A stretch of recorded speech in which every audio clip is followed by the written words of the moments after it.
ఎక్కువ మంది చుట్టాలొచ్చినప్పుడు, చాలా టేస్టీగా తినాలని అనిపించినప్పుడు అమ్మ చేసే కమ్మనైన వంట ఈ పప్పుచారు.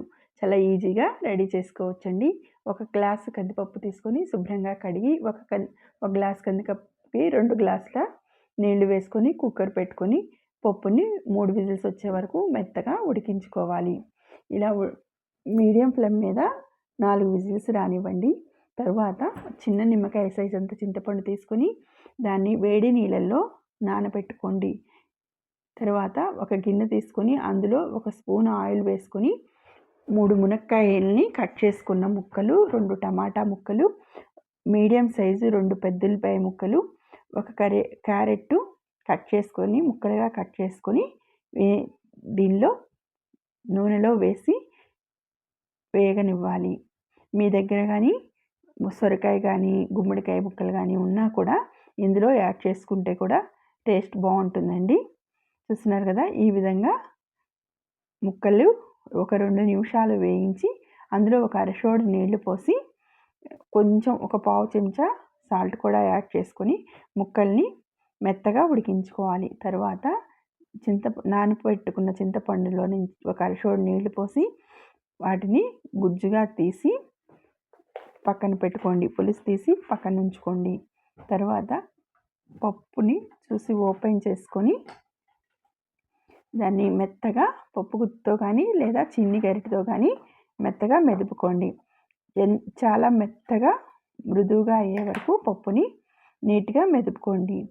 లేదా కొంతమంది మిక్సీలో కూడా వేస్తారండి, కానీ ఉడికిందే కాబట్టి ఇలా మెదిగిపోతుంది. తర్వాత రెడీ చేసి పెట్టుకున్న చింతపండు పులుసును కూడా ఇందులో వేసుకొని రుచికి సరిపడా ఉప్పు, ఒక 1/2 చెంచా పసుపు, 2 చెంచాల కారపొడి వేసానండి.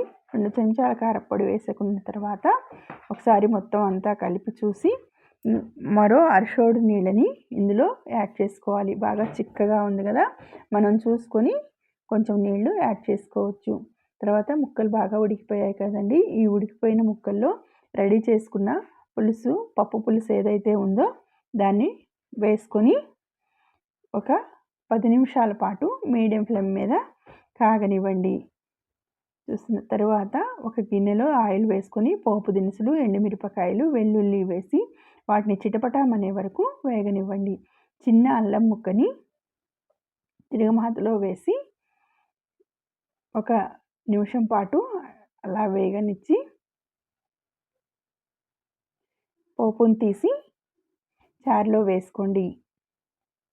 గుమగుమలాడుతూ పప్పుచారు మనకి రెడీ అవుతాయండి. మరో 5 నిమిషాల పాటు సిమ్లో వీటిని కాగించుకొని ఉప్పు ఒకసారి సరి చూసుకొని